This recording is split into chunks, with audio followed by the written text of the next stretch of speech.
future of news. Hey, how come now it's recording progress?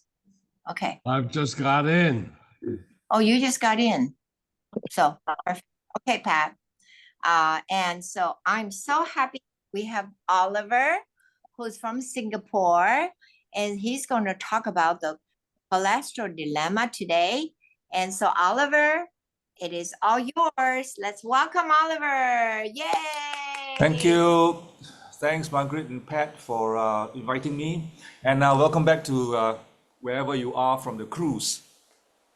Yeah. All right. So the first question is, do you gain weight from the cruise? Oh, Pat gained. Pat, you want to say you gained?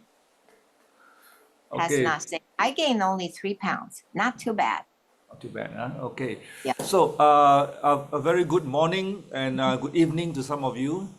My name is Oliver. I have been, just a quick introduction, I have been a psychometrist and a management consultant for 28 years of my life. I specialize in measuring behaviors of people in a corporate site. So if you work for multinationals and if you have senior executives who are top performers, but they are causing a lot of turnover in the company, I get paid to coach them for 3 months. That's what I did for 28 years, and I teach in local universities I train the career coaches. Can somebody switch off the tone, the thing that's go ding ding ding ding? You know it's going to go on and on. Right? In 2004, I got trained in nutrition and metabolism because my daughter felt very sick, so I wanted to find out how to help her with nutrition. So I went for training, and I fell in love with the art of tummy flattening ever since. And I realized it's actually quite simple to flatten people's belly. And then 2007, TRA came in and everything was history. So over part-time, over the weekends, sometimes I teach baking. I'm an artisan baker and a culinary instructor for 15 years. So that is quite contradicting to my tummy flattening strategy, isn't it? So I teach people baking, I feed them, and then I harvest them for weight management after that. All right. So today we're going to talk about the great cholesterol dilemma. Oh, by the way, that picture on the right is a picture of my family. The one with the flowers is not my daughter, that's my niece. Okay. What I'm trying to say is that when the head of the household understood nutrition and we maintain slim, we can teach the rest of our family. My whole family is slim because of our habits, of the way we eat, the way we live our life. It's just habitual.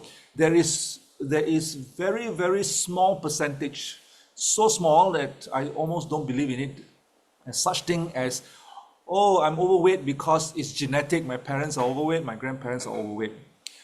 Very small chances of this because it's more likely it's the same bad eating habits that was taught downwards.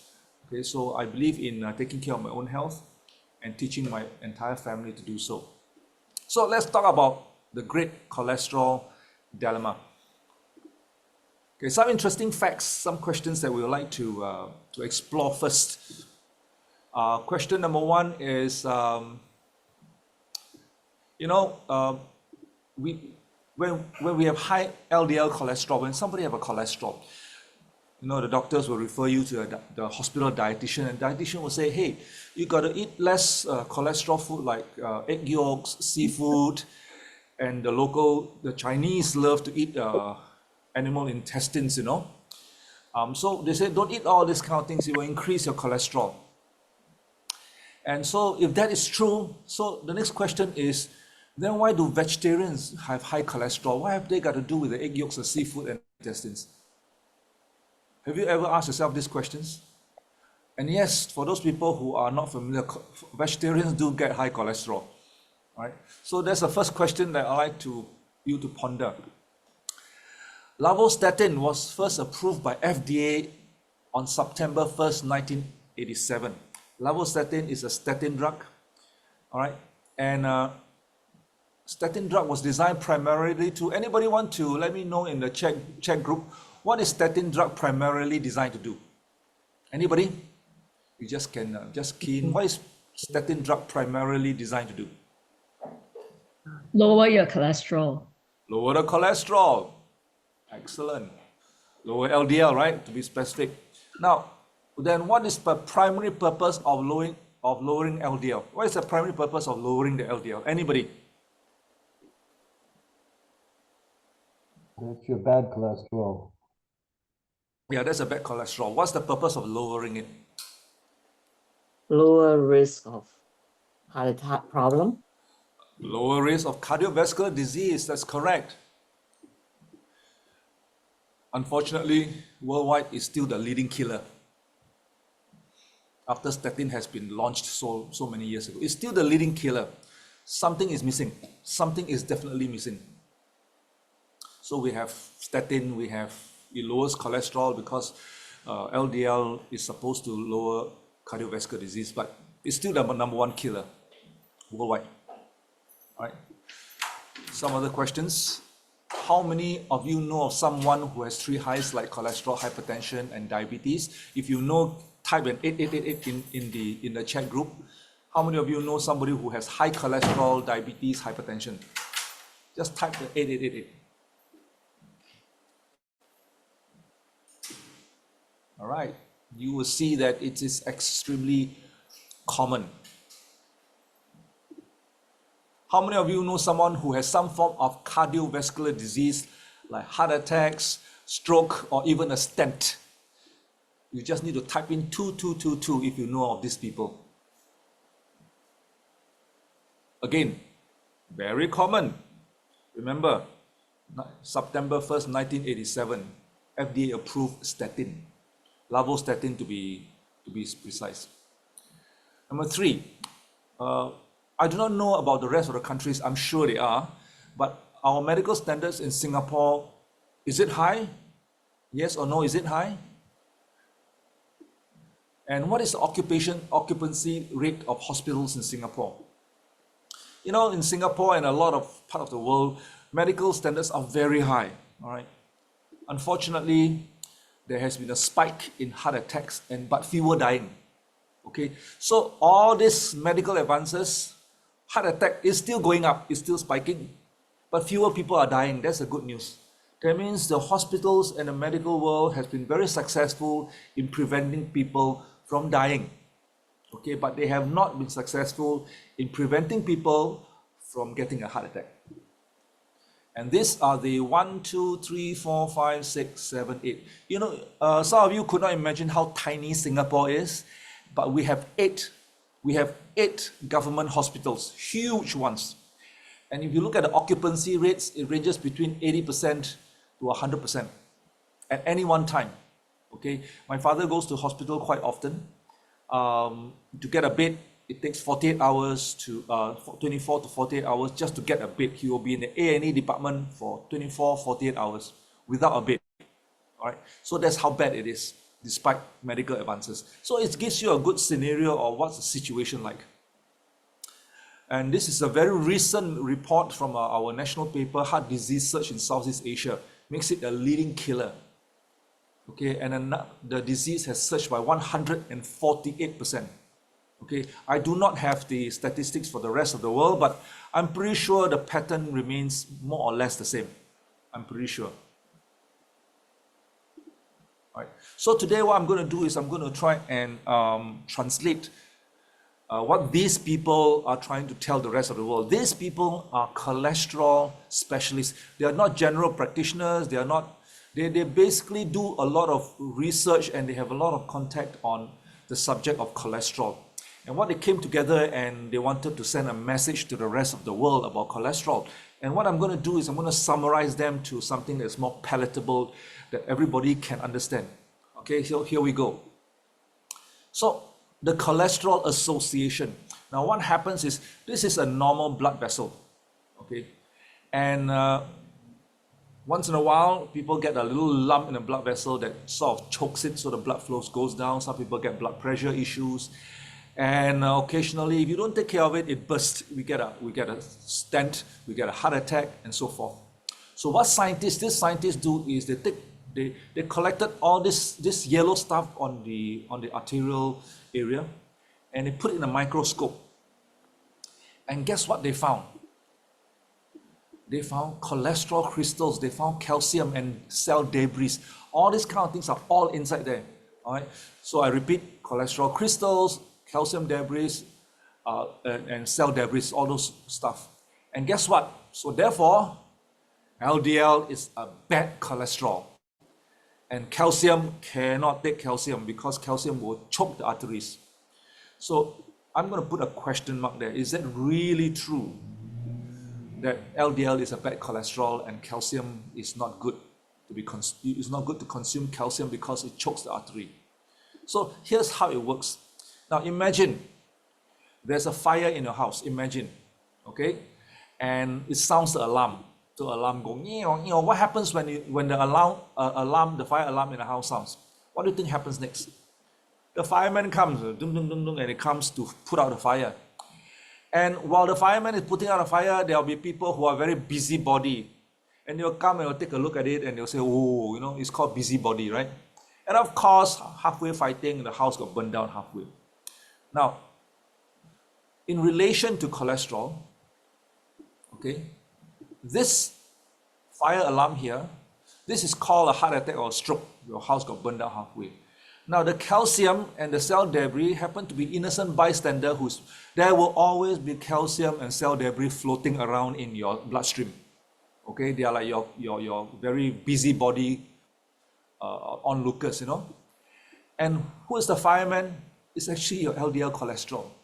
The cholesterol is there to repair the damage. It's been activated by the body to repair the damage. And what is this alarm? Low-grade chronic inflammation as a result of some damage in your house. Okay, it's called low-grade chronic inflammation. Remember, this is a scientific fact. That's the flow. So, here's the latest study. A latest study published in the Health Journal of BMJ Open examined 19 other studies involving 68,000 people. And what is this study about? They are studying about LDL cholesterol in older people. In almost 80% of the elderly people studied, those with higher LDL levels, cholesterol, live longer than those people with lower LDL. We go, holy cow. This is confusing. That's why I call it a dilemma. Okay. A January 2009 study published in the American Heart Journal of 136,000 patients with cardiovascular disease. That means they are sick with cardiovascular disease, by the way. 75% of them had low LDL cholesterol. 50% of them have low HDL cholesterol. Okay, HDL cholesterol is supposed to be a good cholesterol and LDL is the bad cholesterol. It doesn't seem to correlate with the disease at all. This study doesn't, 136,000, people are studying this, something is not right with the cholesterol studies. All right. What it means is it means that if you have high cholesterol, your artery will choke. You have low cholesterol, your artery will choke anyway. That's what the report says. Okay. So anyway, allow me to explain to you what cholesterol is about. Now imagine this is your blood vessel and there's a little damage on your blood vessel. Okay, and this is your liver. Liver looks like that, all right? Now, all the cholesterol that is not used by your body and is being circulated back to be recycled by your liver is called HDL, high density lipoprotein. Okay, high density lipoprotein is basically a vehicle, and inside the vehicle there's a lot of cholesterol. Okay, it's transporting to the various body to distribute the cholesterol to be used. Whatever's left over, HDL will take it back. So because it takes back, it doesn't choke, therefore it is called the good cholesterol. Okay, now if you do have a inflammation somewhere because of a damage or whatever it is, your body will, something called low-grade chronic inflammation will happen. Some inflammation will happen somewhere. Of course, cytokine response start first, then inflammation. Now, inflammation is a very funny thing. It is called a fire alarm. It strikes a fire alarm. The fire alarm will give alarm to the liver. The liver will then produce something called LDL, low density lipoprotein, between 2,000 to 3,000 milligrams a day. Why the range? Or if there's inflammation, 3,000 comes out. If there's no inflammation, 2,000 comes out. Cholesterol will be excreted by your liver anyway. Now, the question is, why do your liver excrete cholesterol? Answer is very simple. Cholesterol makes cell membranes, sex hormones, vitamin B, bile acids, and your nerve cell function. There is a function for LDL. It's there to, your cholesterol is there to do all this. Okay, some people say, hey, Oliver, you forgot about the brain cell. 75% of the brain cell myelin is made of cholesterol. My answer is very simple. Your brain produces its own cholesterol. It does not depend on the cholesterol from the liver. Okay, the cholesterol in your bloodstream is not easy to get into your brain membrane. It's like the Pentagon or the White House or the Istana, the presidential palace. Not easy to get in. So they produce their own cholesterol, so it doesn't affect anyway. Okay, so here's the problem with LDL. When you get a lab report and you see LDL, it says LDL, low density lipoprotein, how high your, and the doctor look at it and say, hey, your LDL is very high. Okay, here's the problem with LDL. LDL actually have two types. One is called pattern A LDL, pattern B LDL is the other type. You don't believe me? You go and Google yourself. You go and Google pattern A LDL and pattern B LDL. Google will explain to you what they are. Pattern A LDL is the big fluffy ones, like your Labubu toys, big fluffy ones. It doesn't stick on your arteries. It tends not to. Now, pattern B LDL is the small and hard ones. It sticks. That one sticks. Okay, so that gives us answers on those people who are older but has high LDL but they don't drop dead is because they have a lot of pattern A LDL. Unfortunately, your lab report just says LDL high. Take a statin, drop it. Okay, LDL has its functions. So what causes pattern B LDL? Pattern B LDL is caused because of high consumption of refined carbs, sugar, and saturated fat. Okay, the reason why I didn't mention about intestines, seafood, and egg yolk is because food, cholesterol from food that you swallow in contributes to 20% of the total cholesterol. Your liver contributes about 80% of the total cholesterol. Okay, the statin drugs deals with the liver because the drug knows that that's where the main contributor are. So when you start focusing on the food, and you have this one cannot eat, that one cannot eat, life becomes very tough, and you still have high cholesterol anyway. Okay, life becomes very tough and you still have high cholesterol because you forgot about the refined carbs, the sugar, and the saturated fat that's giving you the other set of issues. Okay, so that's a very quick summary. Now, so for those people who have a lab report that says LDL, it doesn't say whether it's a pattern B or pattern A. How do you want to know? You can either pay a little bit more, get the lab to do something extra, or you can rely on something called the triglyceride reading. If you look at your triglyceride score, okay, if that one is high, chances are you have high pattern B LDL. If that one is low, chances are you have pattern A LDL. Chances are, but don't take this piecemeal. Whatever the doctor tell you, please follow your doctor's instructions, please, because they will know your medical records. So I'm not asking you not to see the doctor. Please follow your doctor's instructions. All right. So what's the one culprit that why cholesterol has gone up? How many of you remember the food triangle? Anybody remember the food triangle? If you remember, give me a 1111 on your chat group. How many of you remember the food triangle? All right. If you remember the food triangle, you're not young anymore. Okay. Now, this food triangle was first published in 1974 in Sweden. And then, of course, USDA published it in 1992. Supported by a 7-country study by Dr. Ansel Keys in 1978. It's based on a hypothesis. Okay, a hypothesis. A hypothesis means it requires further research, but they use this hypothesis to conclude that saturated fat and cholesterol-loaded food cause high bad cholesterol. So the top down here, they have eat less of the oils, and at the bottom, 5 to 7 servings of carbohydrates, including bread, rice, pasta, blah, blah, blah. Do you know that this food triangle killed billions of people worldwide? In 2011, okay, USDA decided to reverse it to launch the food plate, and it was launched by Michelle Obama. 2011. 2014, Singapore officially launched they gutted out the entire food triangle and put the food plate. Imagine how many years we were brainwashed that carbohydrate is all right and please avoid oil. So people, some older folks are very frightened of oil, okay, for many, many years. And this food triangle was finally gutted out because it killed billions of people. Okay, so this is a problem. Now it's food plate, you know, the food plate. All right. So how do you know if there's a hamburger down here, which part of the hamburger contributes to the 80% of the cholesterol, which part contributes to your 20%? Let me show you. The bread contributes to 80% of the cholesterol because it's highly processed carbohydrate. It stimulates it causes inflammation, causing the body to produce a lot of cholesterol, the liver. The ketchup here contains sugar. It also contributes to the 80% cholesterol. The beef patty here contributes to 20% because the animal meat itself contains cholesterol. So it contributes to 20% of your total body cholesterol. Right? The egg yolk also contains 20%. It contributes to 20%.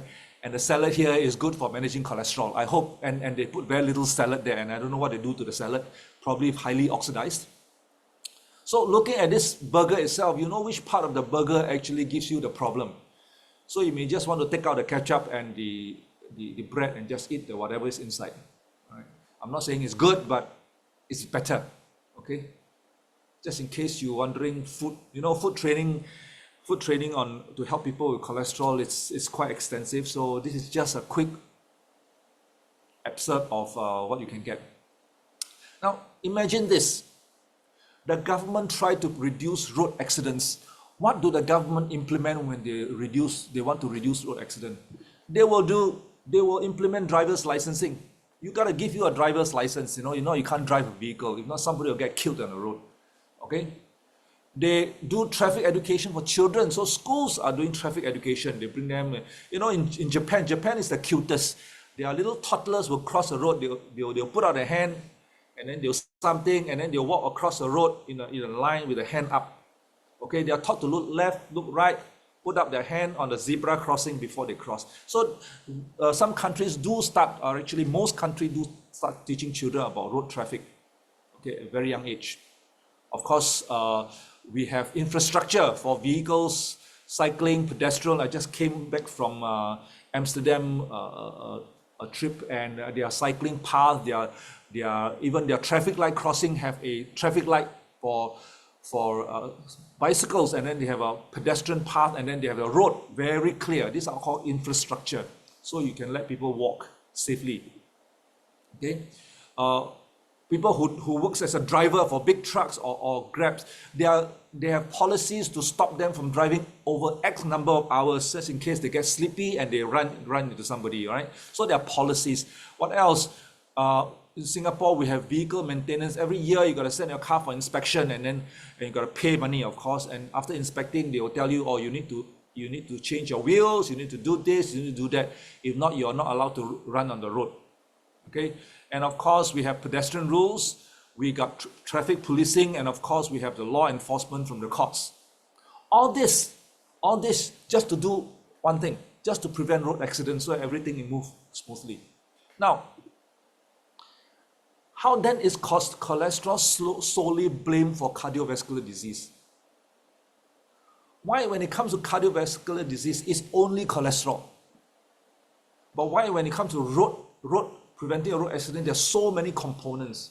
So in short, what I'm saying, ladies and gentlemen, okay, I'm not saying cholesterol is not responsible for cardiovascular disease. I'm saying when you name a cholesterol as a bad cholesterol, the education and the communication to the public is to focus on that thing and ignore everything else. Ignoring everything else is where the danger is. It's not bringing people to take note of the cholesterol. Okay, I would not, if I were the public health educator, I would not call it a bad cholesterol, because it takes attention away from the other things that's causing cardiovascular disease. Okay, cholesterol is high cholesterol is one of the many causes of cardiovascular diseases. All right. So remember that. So what is the cost of cardiovascular? We want to know what's the cost of the cost. So cholesterol and sticking to the and choking the artery is a cost, and behind of it is the triglycerides and the low-grade chronic inflammation, and behind them is actually basically your bad dietary habits and lifestyle habits and high body fat. Okay, so this is the cost of the cost, but people are focusing on the bad cholesterol. Okay, so there's a cost, that's the real cost. Let me ask you this, how many people have consulted a medical doctor before in their life? Give me an 8 if you consulted a medical doctor in your life before, your entire life. That includes me. I also am going to type in 8888. I've consulted a medical doctor. Great. So you ask yourself, the public, how many people in the public have actually consulted a lifestyle coach before? You think it's high or low? Just something for you to think about. Okay? How many percent of healthcare costs is spent on medical treatment versus how much percent is spent on prevention? It's actually 3% and 97%. Okay, that's why the heart attacks are shooting up. For the matter of fact, when I ask people about low-grade chronic inflammation and I ask them, what's your triglycerides? They can't be bothered because all the focus, all the attention is on the bad cholesterol. I'm not joking. And when they show me when they ask me, hey, Oliver, I have high cholesterol, what do? I ask them, how's your triglyceride? How's your low-grade chronic inflammation? They go, what's that? I said, never mind. Show me your medical report. Okay, then I'll point out to them. You see, the focus has always been on the LDL. That's where the danger is. LDL do cause cardiovascular disease, but it is one of the many. There are others that has been, the scary part is the rest are being ignored. Not because LDL cholesterol is being accused of causing high cardiovascular disease. So some examples of bad lifestyle. So you was wondering, I say bad lifestyle, what is it? Well, if you love alcohol, alcohol is very inflammatory because it is considered a toxin to the liver. Okay, it will cause inflammation. Vegetable oils, ever since vegetable oils came in, cholesterol has also gone up. Before vegetable oil, people were using lard, animal oils to do their cooking. And once vegetable oil came in, cholesterol shot up. Processed food. Today, there's more processed food than anything you can imagine. Okay, the processed food is very high because of convenience, all right? And it's delicious. I don't find processed food delicious, but most people do for some reason. What about high body fat? High body fat always causes low-grade chronic inflammation. As long as you have very high body fat above a certain level, there'll always be inflammation. Sometimes you find somebody who's overweight, you'll find patches of red patches on their skin, whether it's on your face or on your body. That's inflammation. All right? Chronic stress. All right? I can't help you unless you fire your boss. Okay? Or you come and do our business. You don't have chronic stress. Okay, what about deep fried food? Very connected to, number one, there's processed carbohydrate on top of the chicken or food. And there's vegetable oil used for deep frying. Okay, no suppliers is going to use extra virgin olive oil to deep fry your food for you, okay? Because it's expensive oil. They're going to use a cheap vegetable oil, okay? Fat hope. I know you're hoping, they're going to use extra virgin olive oil, avocado oil to fry my food for you. Wait long. Unless you go to a genuine, perhaps Italian or Mediterranean restaurant, they will probably use it, yeah? Processed meats, lots of it. Sugar, it's everywhere. And of course, vaping, smoking. Today got vaping. Last time got smoking, now extra one vaping. It's even worse. Okay, all these are bad examples of bad food and lifestyle choices that causes your liver, causes inflammation, and therefore your liver produces cholesterol. Now, do you know that cholesterol is produced for every single reason. For some people who suddenly go through intensive exercise like bodybuilding all of a sudden, do you know that all of a sudden your cholesterol will shoot up? Because you tear your muscle, cholesterol will be produced to repair the muscles. You get an infection, cholesterol will shoot up. So it's very unconclusive. So medical doctors are the best to train in to read your report, because you know whether you have an infection, or they'll ask you a few questions. Have you been doing intensive exercise all of a sudden recently? Muscle ache, cholesterol will shoot up. Okay? And you'll come down after it's repaired. Okay? Now, instead of this, allow me to share with you the two key biomarkers for cardiovascular disease, the two biomarkers to look at instead. Okay? First biomarker is, of course, inflammation. And how do you know inflammation? Take your lab report and look for all this. Wow, very complicated. It looks like Greek to me. Okay? People read this, and you don't just read this and say, oh, I got inflammation. No, you got to read a couple of things. You got to be a trained medical doctor to be able to read these kind of things. Okay? I can't read this. These reports are indicative of inflammation. Some people say, oh, white blood cells. Sometimes there's an infection, it's temporary, therefore your body produces white blood cells, and so forth. Okay? Very complicated, very difficult to read.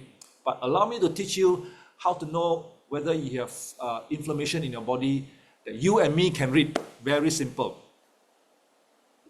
First of all, fruits. Fruits has been taught to be healthy. But is it true that fruits are healthy in today's context? Let me show you. This is what corn used to look like. Today we have cultivated corns to look like this, loaded with fructose. Banana used to be loaded with seeds. Today the banana is not only big, sweet, and there's no seeds inside banana.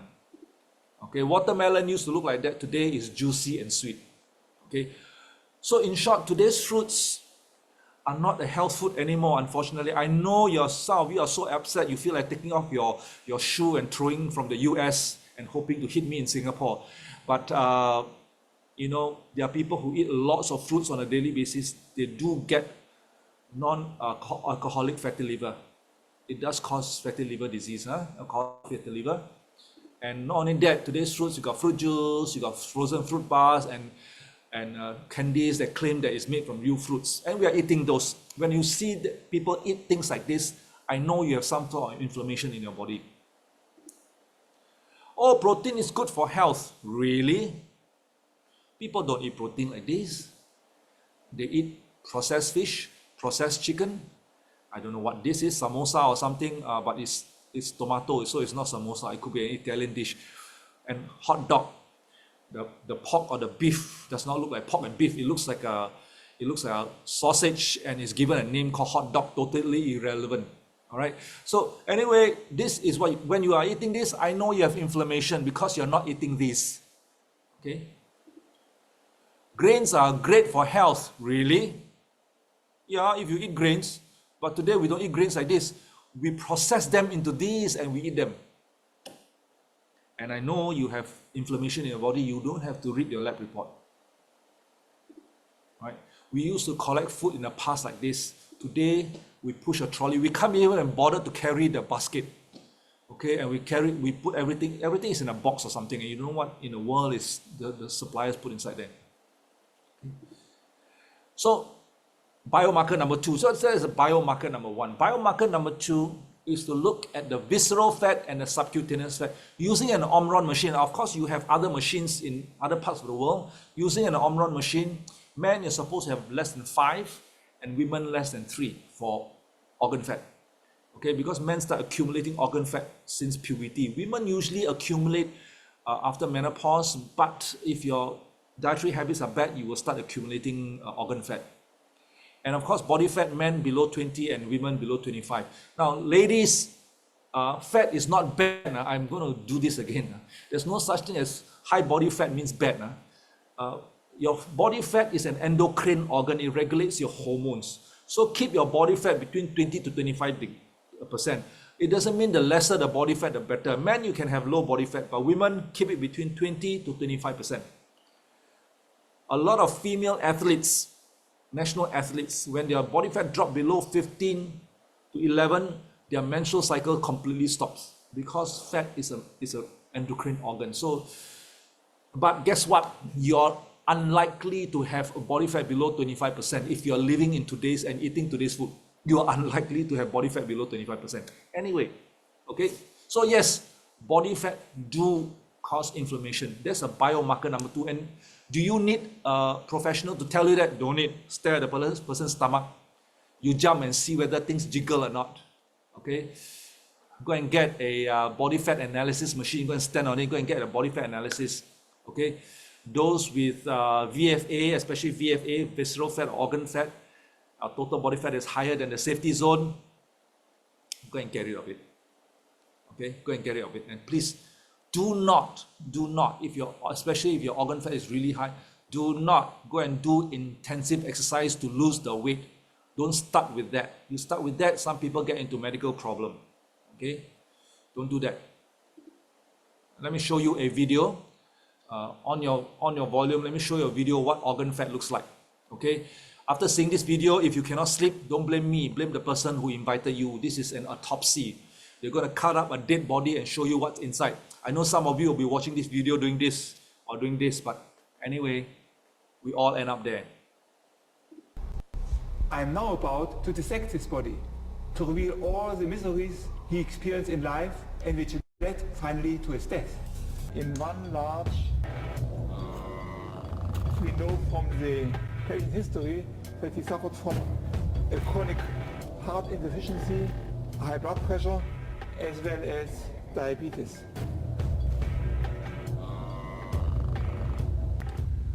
All the yellow tissue is pure. That's the chin. Fat tissue. That's the chin, and this So is his legs. Fatty tissue is everywhere.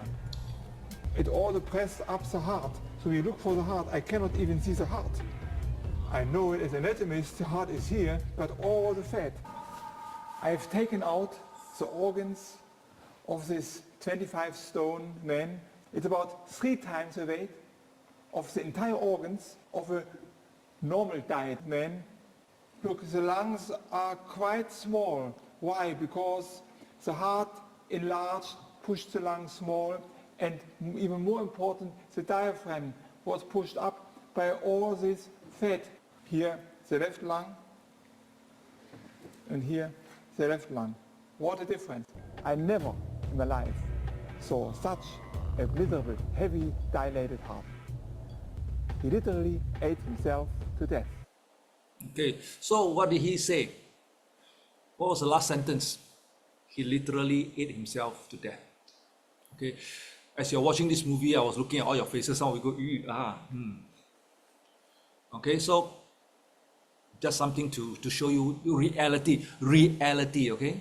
And I'd like to thank the guy who donated his body to educate the rest of the world. This is Gunther Van Hagen, Dr. Gunther Van Hagen. He's the one who did he started the exhibition where the human body, they remove the skin and then you see all those muscles. He's the guy. Okay. So what happens when you burn down visceral fat? Let me show you what happens when you burn down visceral fat. HbA1c, blood sugar, high blood sugar, take a drug, drop to 7.7. Her medical doctor says, go and lose some weight, it will help. She asked around, somebody recommended her to me, I brought it down to 5.7 with the drugs, together with the drugs, of course, and the doctor removed some drugs, yeah.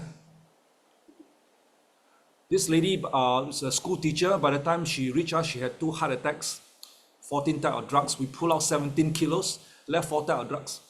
So the doctor couldn't remove everything because she had cardiovascular disease. I repeat, follow the doctor's instruction. What did the doctor tell the person to do? The doctor said, go and lose some weight. That's where we come in. Okay, this is our latest. She had 24 years of diabetes. The last 6 years, she was on insulin jabs. Okay, it took us 3 months. She's a 63-year-old grandmother. 75% of her diabetic drug got removed by the doctor. The doctor decides, not us. The doctor decides. Our objective is to adjust the body such that it influences the lab report. The lab report influences the doctor. We do not come in to interfere with the doctor's decision, right? This is Zulaiha. She lost 41 kilos in 6 months because she's over 100 kilos. Hypertension and high cholesterol came down. So she's a very unique one because, you know, I tell her go left, she go left, go right, she go right. She just followed instructions and her weight just zoom, it came down. So I asked her, why were you so disciplined? And she told me this, Oliver, I got 3 daughters at home. My oncologist gave me a final warning. If I don't lose the fat, my breast cancer may just relapse. So she was desperate. So the question is, how desperate are people? Okay, that desperation decides your results. Okay, high blood pressure for 18 years. It took us 3 months just reducing the weight. Blood pressure come down. This one is high fatty liver, LDL, high LDL, and high triglyceride for 10 years. So she tried for 10 years, and she came to see us. And after that, she said, you know, I don't take supplements and all these kind of things, you know, because I asked her why. Because she said the doctor said no supplements. So I asked her a very important question. So you had high fatty liver, cholesterol, and triglyceride for how long? She said 10 years. So who has been treating you? He said the medical doctor. So is the fatty liver getting any better? And her answer is, it's getting worse. Okay. So what did the doctor ask you to do? The doctor said, go and lose weight. I said, there we go. Okay. If you keep doing the same thing for the last 10 years and you're expecting a different result, it's called insanity. Why don't you try something new? She said that makes sense. So in 3 months, we brought down the fatty liver, the LDL, and the triglyceride. Not what we say. The lab report says so. Okay, this one has PCOS, polycystic ovarian syndrome, very common. She also has very high LDL. We pulled out 8 kilos after her medical doctor asked her to lose some weight. Okay, so we are friends of the medical doctor. The doctor said lose weight, right? We help you. Okay, because by themselves for 4 years she could not bring down her weight. Okay, that was me when I was in the early 35, 39 years old. This was when I was lecturing in Singapore Institute of Management. This picture was taken, I lost the weight in 39 and a half. So from 86 to 76 kilos, I maintained until 50 years old at 74 kilos. Today, I'm 58, I'm weighing at 72 kilos. It has not gone back up. What is important is when you do weight loss, do it once. Don't repeat it over and over, do it once and for all. Do it well, okay? I had borderline high blood pressure, of course, and snoring. My wife accused me of snoring. I never heard myself snore. She said the bed vibrate. So, you know, she's my wife. I have to trust her that she's true. She's right.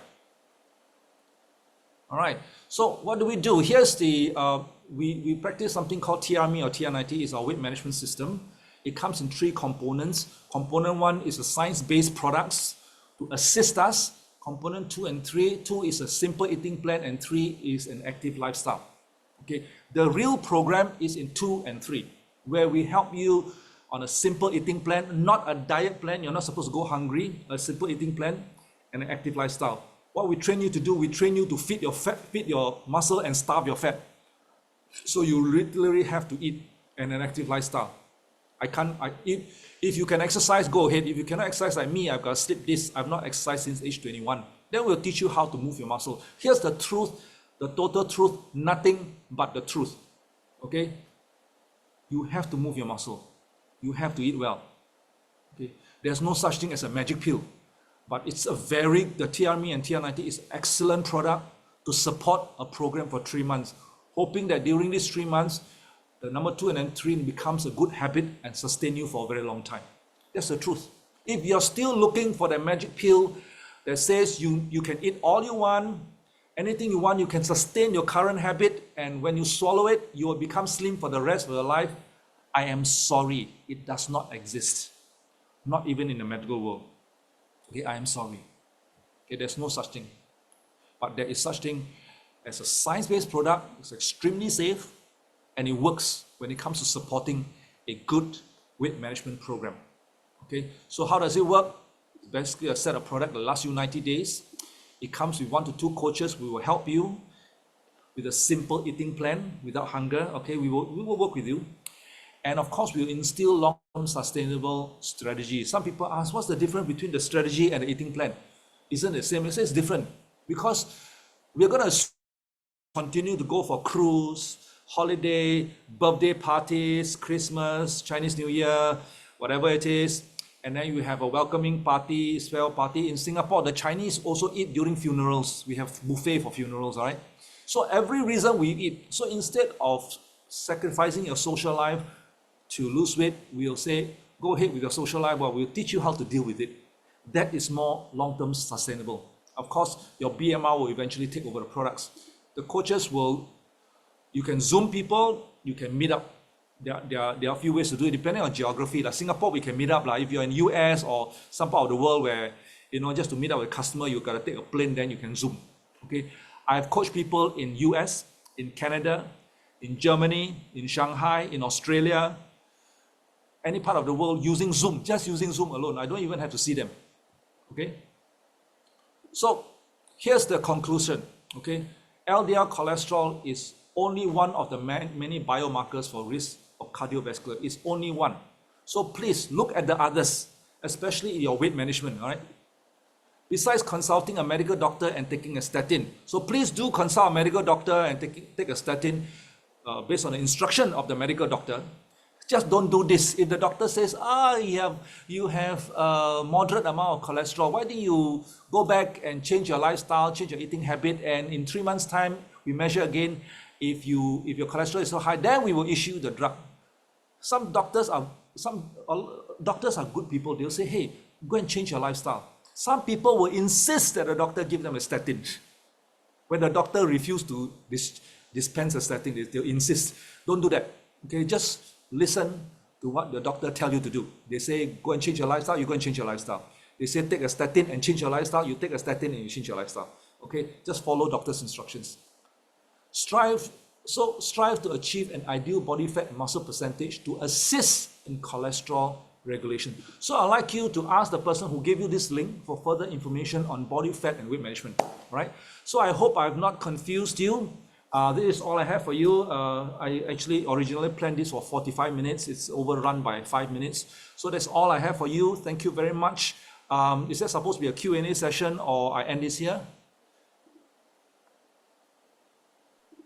Yeah, Q&A. Oh, there's Q&A. Huh? Okay, great. Yeah, if anybody has any questions. Please don't ask me about treating diseases. Huh? I don't. Okay, hold on. Let me see all the comment. Hi, Oliver. Good morning. Hi, Margaret. Good morning. This is Jean. Hi, Jean. I have a question. Those people that you shared with us earlier, you treated, all have some medical condition. Yeah, So, because and of if the I'm topic, not- yeah. Yeah. So, and some of them are on medication, right? So how do you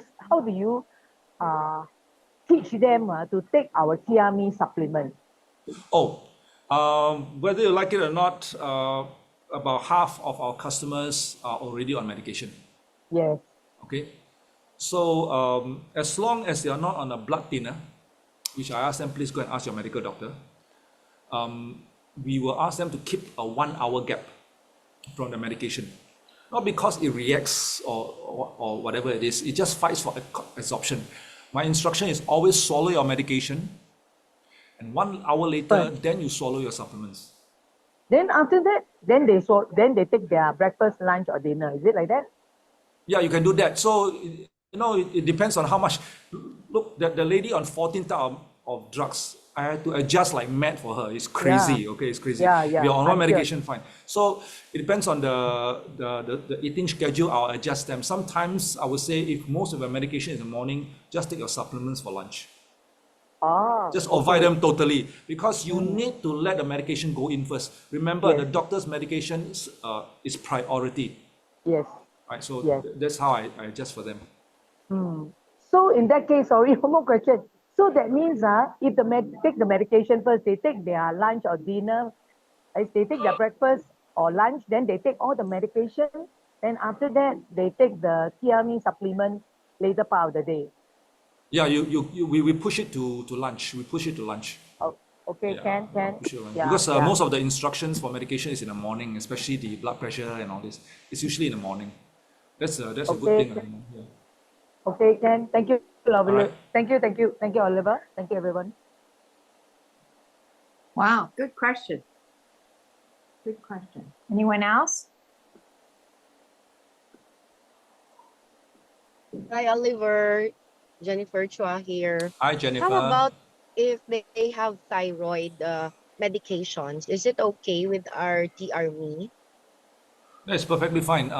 We have several cases of hyper and hypothyroid Can you imagine hyperthyroid is still overweight? They're supposed to be skinny, right? They're still overweight because ours is a nutrition-based program. So we say, look, just keep 1 hour apart and just take it.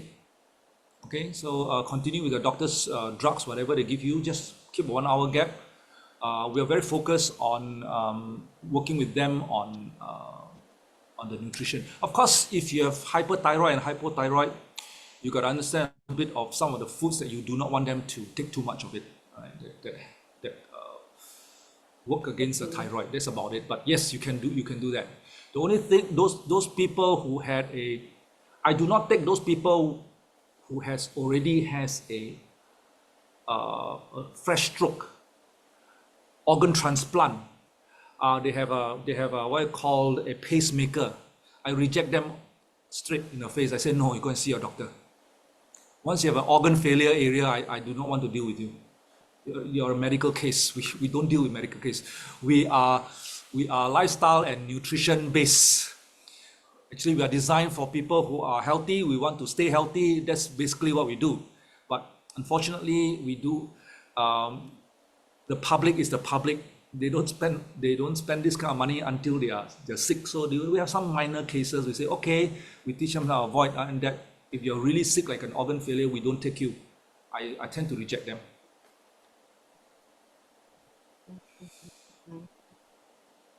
Good learning. Good